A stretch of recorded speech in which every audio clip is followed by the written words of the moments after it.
India एक बहुत बड़ा आक्रमण करने वाला है। 15 मिनट गेट खोल दो, बांग्लादेशियों का काम तमाम कर देंगे। वहां पर हिंदुओं पर हो रहा है बांग्लादेश में, लेकिन दुश्मनी कुल्लम कुल्ला इंडिया के साथ दिखाई दे रही है। नरेंद्र मोदी जी की तस्वीरें या फिर इंडिया का फ्लैग जमीन पर पेंट करके ट्रांसपोर्ट रोड पर या आवाम को उसके ऊपर चढ़ाकर या टॉयलेट में जो है उसको पेंट करके, इसका यही मतलब है कि बांग्लादेश लगता है कि अपनी हिस्ट्री और अपना पास्ट भूल गया। तो किसी देश ने साथ नहीं दिया वो समय पर, बांग्लादेश का साथ देने वाला देश हमारा भारत देश था। घुसने में क्या है, मतलब हम तो 1 घंटे में खेल खत्म कर सकते हैं, पर उससे काम होगा नहीं।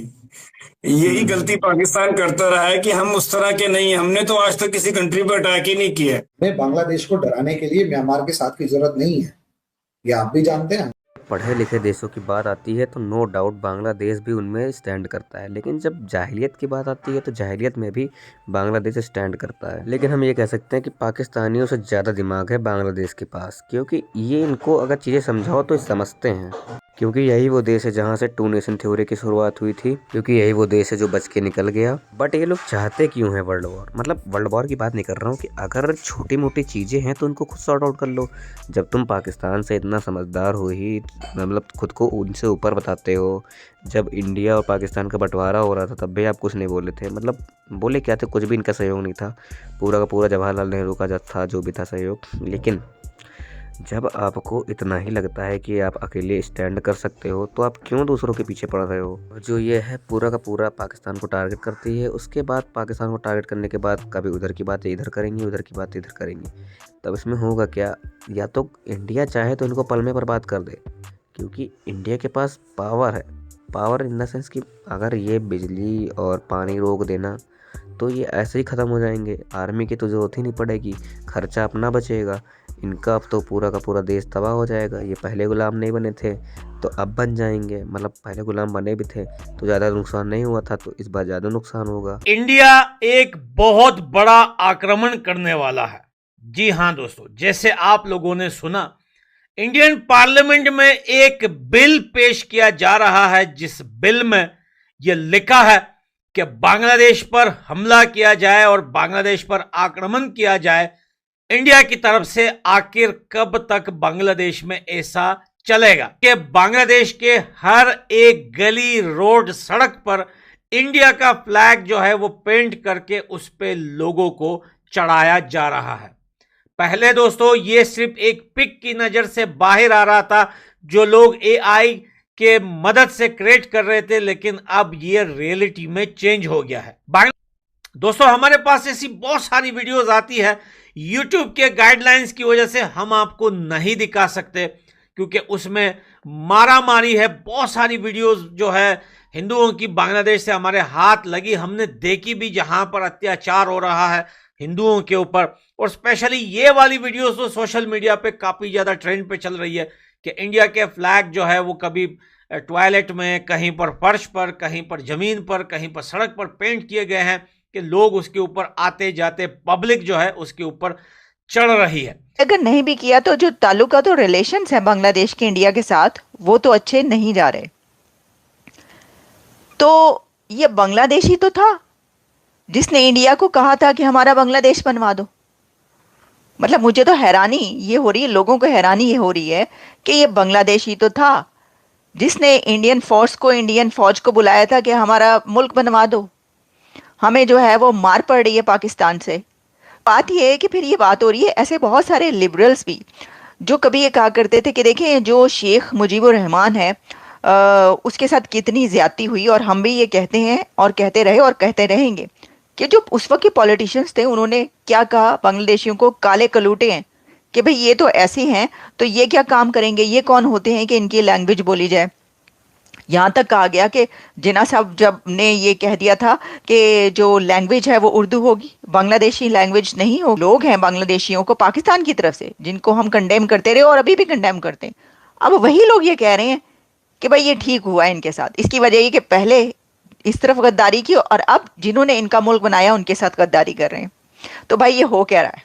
ये चल क्या रहा है। बहुत से लोग कह रहे थे इसके ऊपर बात करें, तो हम इसके ऊपर बात करने के लिए मैं सोची थी कि इतनी मजाक खेज सूरत हाल है ये, कि अब जब ऐसी बात करेंगे तो जाहिर है कि जो बांग्लादेश के लोग, जो कि हो सकता है कि वो भी ऐसा तो अब पार्लियामेंट के अंदर जो है एक बिल पेश किया गया है इंडिया के, कि आखिर इंडिया इतना सोच क्यों रहा है।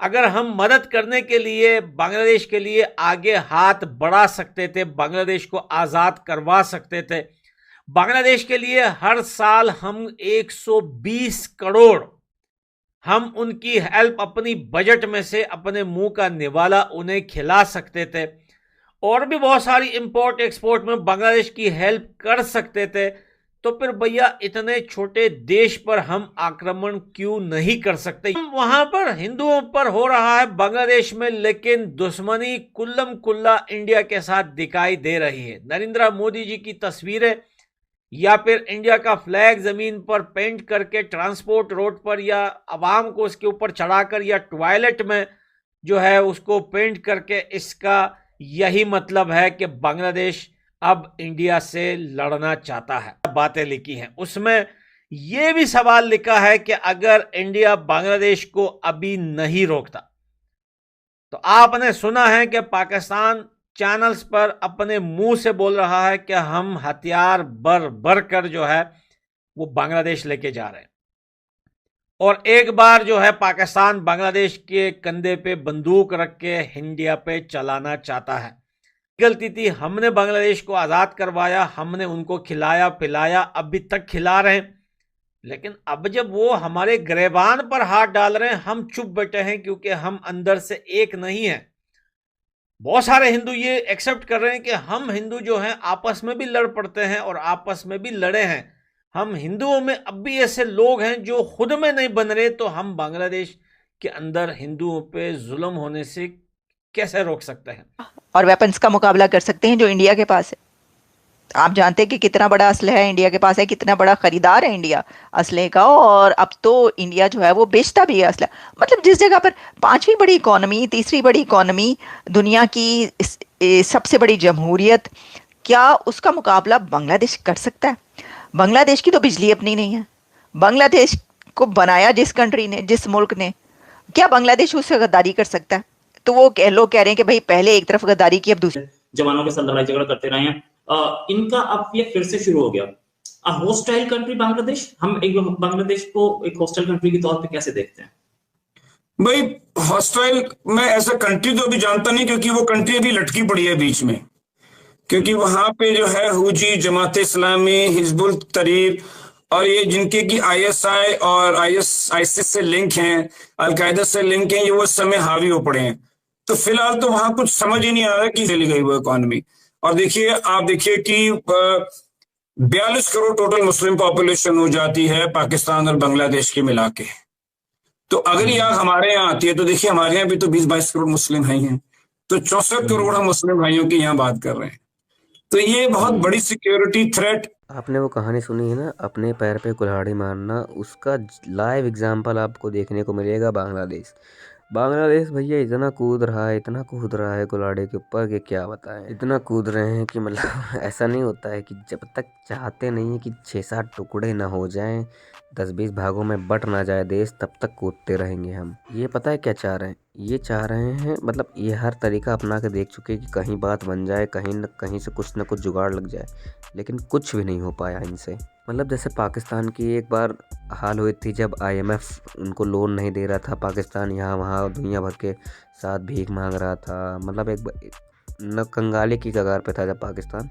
सेम उसी तरह से हालत हो गई है बांग्लादेश की। बांग्लादेश भी जब यहाँ वहाँ देख रहा है भीख नहीं मिल रही है, तो क्या ही करेगा बेचारा। इधर कभी उधर पैर मार रहा है, कभी उधर पैर मार रहा है। कुछ कंट्रीज इनके सपोर्ट में भी हैं, लेकिन कब तक कोई सपोर्ट करेगा? मतलब हर देश में ऐसा होता नहीं है कि मतलब कोई नेता होता है जो भैया कुछ भी करवा लेगा अपने देश को बचाने के लिए, लेकिन ये कुछ नहीं करा सकता है, क्योंकि भैया भीख कब तक मांगोगे? कब तक भीख के सारे जी सकते हो आप?